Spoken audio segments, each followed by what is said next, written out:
Hi, it's me, Jazzy. I'm back with another tech-related video, and today I'm taking a look at this TOOLTOP network cable tester that Banggood have very kindly sent me over. So thanks very much to Banggood. They've sent me this to mark their Double 11 sale. So check out the coupon codes and links in the video description down below. This is the TOOLTOP ET622 network cable tester. It's also available as the ET623, which has a built-in multimeter. Let's get this over on the bench and see what we've got. Right, here we go. So this is the TOOLTOP ET622, and it's a network cable tester and multimeter. Now, I believe this version, there's two different versions of this. I think we've got the one without the multimeter. I think this is just the, this is the basic one. This is the ET622. The other one is the 623, which has the multimeter part built in. So we're just looking at the network testing function on this one. So let's have a look what we get in the box. Seems quite promising. Oh, we get a nice case with it. That's always good. And a manual. Okay. Presuming this is multilingual, is it? Yes, it is. Okay, great. This covers both models by the look of it. All right, so we'll have a look at that in a minute. Let's see what we've got in our rather nice case. This is quite a nice hard case. Oh, we've got everything we need in here by the look of it. All right, so here's the wire tracker unit itself. Fantastic. It's ET622, and we've got two network ports on the top there and a USB-C. So that's that, and then we've got our wire tracker receiver here. So you connect your Ethernet cable into there. So that takes a 9-volt battery. Fine, we've got those. All seems pretty straightforward. What else do we get in our case? We've got a USB-C to A. We've got some test leads here, Ethernet to Ethernet, so we can use these for testing, and Ethernet out to alligator clips. That's very useful. Oh, and they give you a battery as well, look, for the tester. Oh, fantastic. So we've got pretty much everything we need in here then. All right, so let's have a look. Let's see if this powers up. Is this charged? Yes, it is. Great. The screen's pretty nice. Quite a nice big screen on this. Rubberized bumpers on the corners. It's quite robust for taking it out and doing site jobs. And rechargeable battery, but looks like you can access the battery. So we'll have a look at that in a moment. We've got our pairs here. We've got our functions here and our reading here. Get this peel off. That's better. If I pop a cable in here, it should tell me the length. 3-meter cable, I think.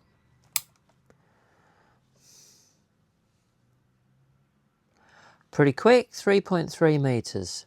Great. And if I press mode, it'll give me the reading in feet. 10.8 feet. Well, that was nice and easy.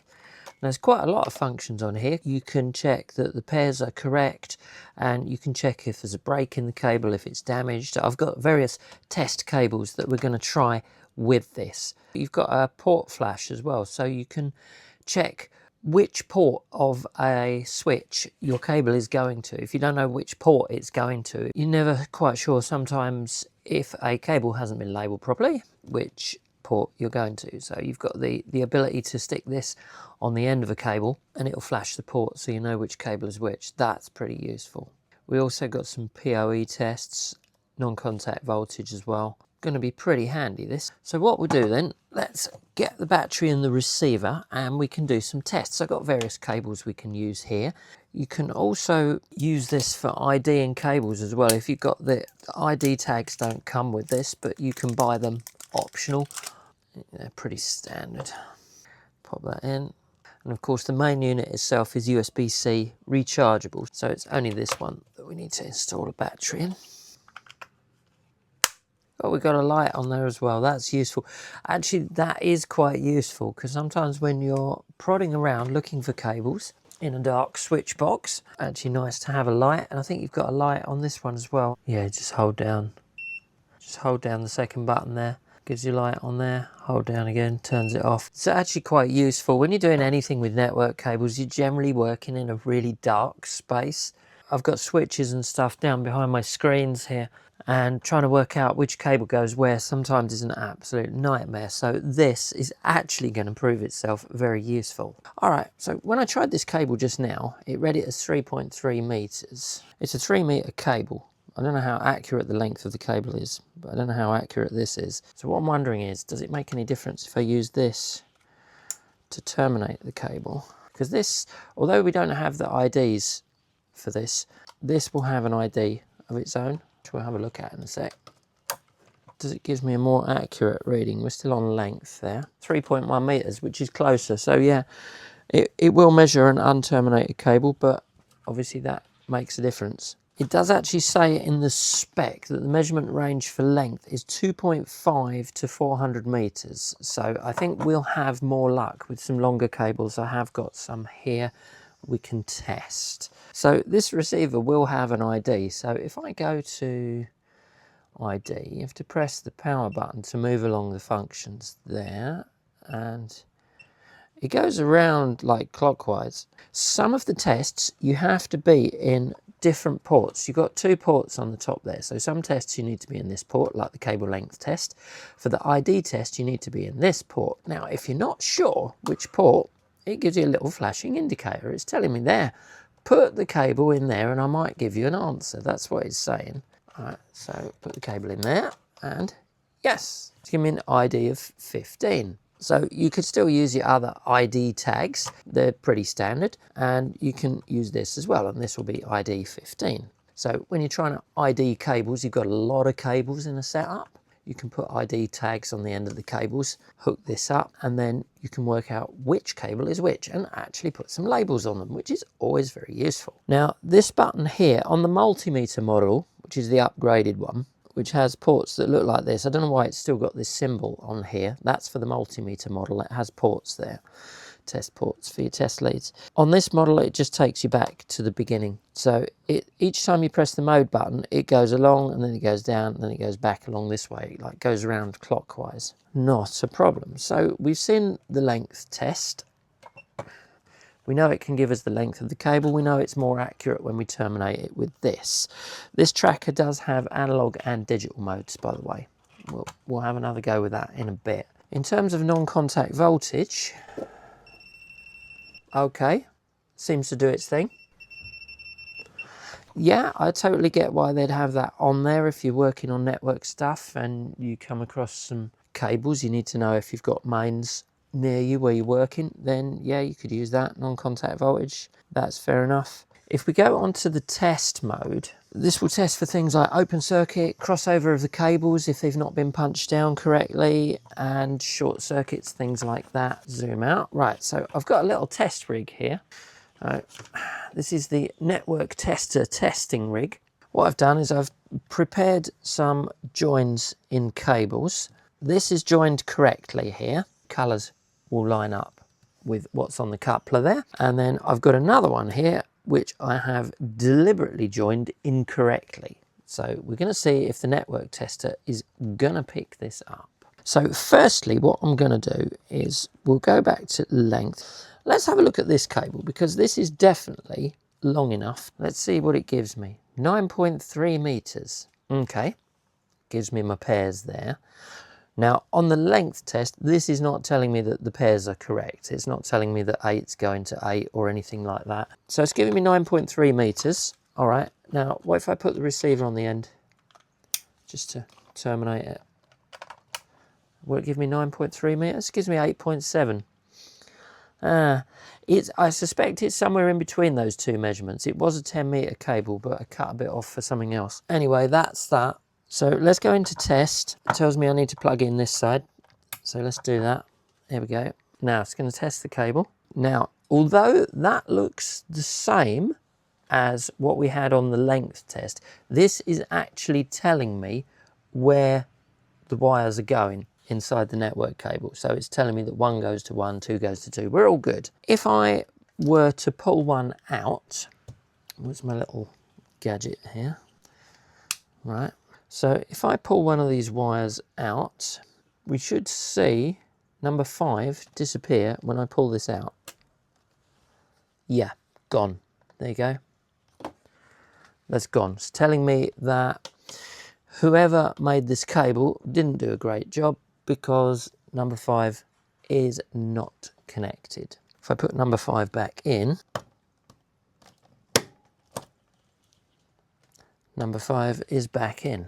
So there you go. You can see it'll pick up on that. So if I pull out number 6, number 6 goes off. When you've got a lot of cables to deal with, there you go, it's back on. This is going to be very useful. Let's have a look at this other one here. Now, this one I have deliberately wired up incorrectly. Let me hook this up and you should see on the tester, hopefully. Yeah, look, we got some crossed wires. So whoever wired up this box did not do a good job. Now, I've wired this up incorrectly deliberately for these tests. So you might find either yourself or someone on site has wired it up incorrectly. It happens. And then you find you've got no internet at the other end. This could be a cause. So yes, the TOOLTOP's picked that up. It's picked up what I've done there. I've crossed over wires 1 and 3 and wires 2 and 6. Very good. Right, so if we go to QC mode, now all this will do is tell us that they've all been crimped correctly. So it won't show us that this one, for example, we know is crossed over. This is incorrect. But if I go in QC mode, all it's going to tell us is that all 8 wires have been crimped properly. So it ignores the fact that this is wrong. So you need to do these on the test. So you kind of need to run through them.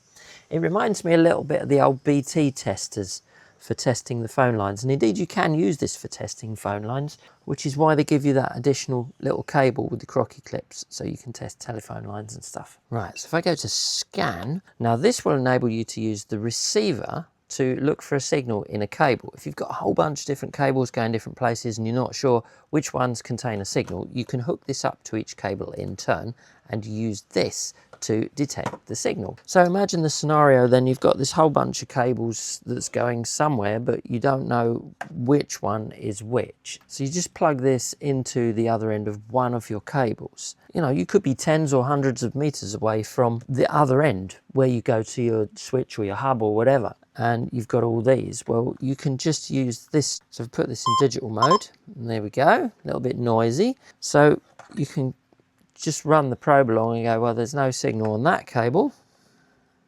There's nothing on that one. Ah, but there is on that one. So that one's live. So that's the one that's plugged into the other end. Because don't forget, this could be in another office, in another room, on another floor even sometimes. And you could go, well, there's nothing on the black one. There's definitely a signal on that one. So that's the one that's plugged into my tester the other end. Plug that into a different cable the other end. Now I'm plugged into a different cable, so I've got nothing on the blue ones, nothing on the black ones, but I've got a signal here. There you go. So that's how you can tell. Now you've got BAT-V, which will allow you to measure low voltages. In the book it mentions up to 52 volts. This is DC only, so it won't measure AC or any high voltages. Otherwise you'll damage the machine. So for this you can use the croc clip adapter. I've used it for checking a few batteries and it's not what I'd call exact. So it should be 1.5 volts. It's giving me 1.1. That's a brand new AA. So yes, it's a little out. So I've brought in the Alien Tech just so I've got a bit of comparison here. So I'm just going to hook this up to one of my bench power supplies. Wow. I will say these sleeves are not the greatest on these croc clips. They're not the best I've ever come across. I've just got this on for comparison.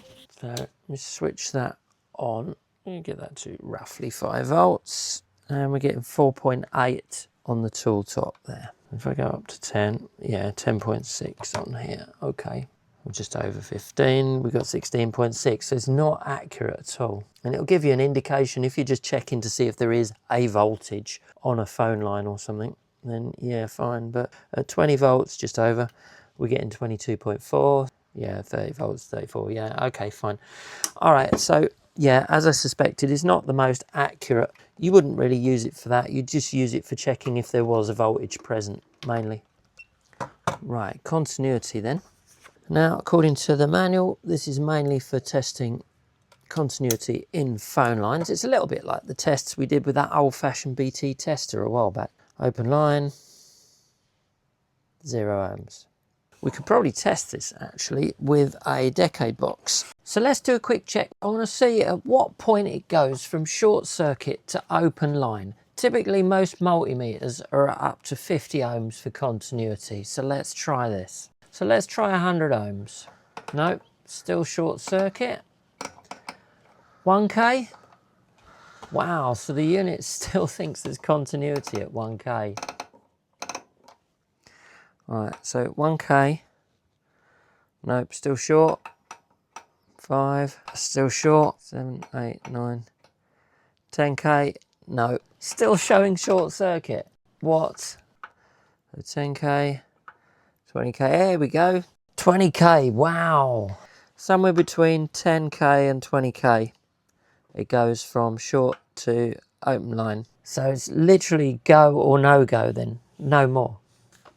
Wow. All right, let's do some port flashing. You can use this for testing a hub or a switch. I've got this Netgear one here that I can use. Let's plug this in. Again, the scenario is you're working any distance away from where your switch is. So you can see I've got 4 cables plugged in here. Also, the other end where you're working with this, you might find there's way more than 4 cables. There might be 3 yellow ones the other end and 2 black ones and a whole bunch of blue ones. You just don't know. In this test, obviously I'm working right next to my switch because it's all on my bench, just for testing purposes. But if I didn't know, if I randomly plug a blue one in on this port here, now, which blue one do we think it is? It's this one, because it's making the port flash. So it's putting out a pulse. We can look at that pulse on the oscilloscope in a minute. But if I swap that to the other blue one, you'll see the other blue port flash. There you go. So it's putting out that pulse to make that flash. And you could do that, and then you'd put a label on the other end saying which port your cable is going to. Right, so there you go. So that's your port flashing. So just having a quick look on the scope then, this is what it's putting out in port flashing mode. So you can see the pulses. Okay, so this is what it's putting out in scan mode. You can see as it's scanning across, not quite what I'd call a square wave. Never mind. Yeah, lovely. That's interesting. In QC mode, this is what it's putting out. And in the test mode, this is what we're getting.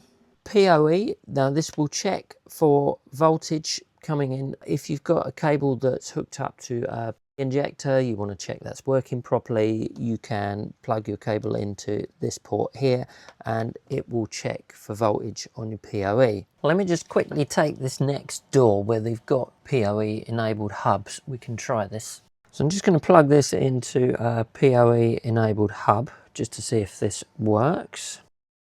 Yep, so it's given us the voltage there, 45.5 volts. You'd expect up to 48 on PoE, depending on the type of equipment. And it's given us the polarity there. Seems to work. There you go. So the TOOLTOP ET622 or 623, depending on which version you buy. The 623's got the multimeter on it. Well, it's okay. Some functions it's better than others on. Obviously, it's not going to give you an accurate voltage, but it will detect if you've got a voltage on a line, which you may or may not find useful, depending on the work that you're doing. The length was a little bit hit and miss, but it seems to work better with longer cables. It does state in the manual that it's best with 2.5 to 400 meters. So that's fair enough. At shorter lengths, it does seem to be a bit hit and miss. As we've seen, it did pick up where that cable was crossed over and when I disconnected a cable. So really good for testing for that.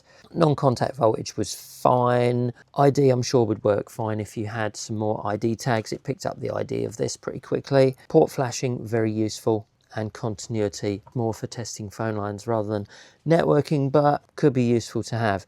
Doesn't beep. That's my only comment. Doesn't beep on continuity. It's not bad, but then again, bearing in mind the price point, could be useful as a second or third network tester to have. Let's investigate the battery situation, shall we? Let's have a look. All right, okay, so we got a 3.7 volt, 1250 milliamp hour lithium battery, and that's just plugged in there. So if that goes at some point in the future, you could replace that. And it looks like it's pretty easy to get this apart as well, just 4 screws. So I reckon what we need to do now is have a look inside. I'm gonna just whiz the battery out. Right, I'm actually intrigued to see, because there's a multimeter version of this, I wonder if there's any trace of the multimeter functionality inside the unit. This is the ET622. The 623 is the one that has the multimeter built in. All the networking functions are exactly the same as this one. I haven't tested the multimeter version, so I can't vouch for how good the multimeter part is. These go into little tabs on the side there. Let's have a look. Ah, yeah, so you can immediately see where the ports would be, can't you? But they haven't fitted the metal tabs there that would do the multimeter function. I wonder what else they haven't fitted. Ah, so there would be a fuse there. Yes, you can see they've kept the cost down of the non-multimeter version by not putting anything unnecessary in. So the board actually says ET623, funnily enough, because there's space for another chip there. Presumably that would be the multimeter microcontroller. There would be something else there, fuse there, fuse there. Okay, that's interesting to note. So this circuitry relates to the network testing. There's your buzzer, obviously battery connection there. See if we can have a look at some of these components. Right, straight away I can see we've got a CND Tech. That's a G2415S, and that is going to be to do with the PoE. That's a single port transformer module. Got another processor down here. It seems to be labelled as, it's either TPUC or iPUC M2, some sort of processor chip. Couldn't find a lot of information on that one. What we got here, we've got a Motorcom YT8531P, 100 base 10 megabit Ethernet transceiver. And next to the PoE transformer here, we've got a couple of bridge rectifiers, which are MB10S, probably rectifying the PoE voltage back to DC volts. You can see the RJ45 ports, and in the middle is the USB port there. Got a whole array of transistors here with some resistors in between, possibly to do with the line testing. We can see our buzzer, we've got an inductor there, and we've got another couple of little chips. What are those? CD4051B. That is a logic chip. It's an analog multiplexer or demultiplexer. I'm not sure they're genuine Texas Instruments ones though. Don't look like it. Quite a lot going on down here. We've got a B2405D, it's a DC to DC converter. And we've got a couple of voltage regulators here. What have we got? We've got an AMS 1117 and a 7550. Okay. Got a lot going on in here then. There you go. So a quick look there at the TOOLTOP ET623 board. Top tip, if you do have to take yours apart for any reason, it's way easier to put the bumpers back on before you put the two halves together, because you can just slot these in. It's still a little bit fiddly, but to be fair, it's unlikely you're going to need to take your network tester apart. Okay, so in theory, this should just now slide in. Right, there we go. Plug the battery back in. It only goes in one way, thankfully.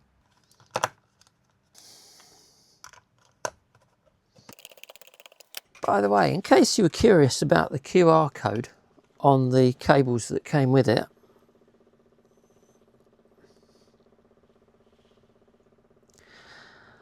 takes me to dating in the kitchen. I'm not sure that's strictly correct. Never mind, something lost in translation there. So there you go, the TOOLTOP ET622 or 623, depending on which version you buy, network cable tester. Well, it's quite a handy little box of tricks, really. I like the fact that you get the receiver with it. It's not a huge amount of money for what you get. There was a few bits that it wasn't quite so good on, like the voltage and the cable length. but it'll give you a ballpark length of your cable. What it was great with is picking up the faults in the cable, as we saw. Things like the PoE test and the port flashing, very useful functions to have, and not for a massive amount of money. So if you're doing anything with network cables and you just want a little second one to have as a backup, or maybe you just want it for your home network just to test your cables out and stuff, yeah, pretty cool, and not a lot of money either.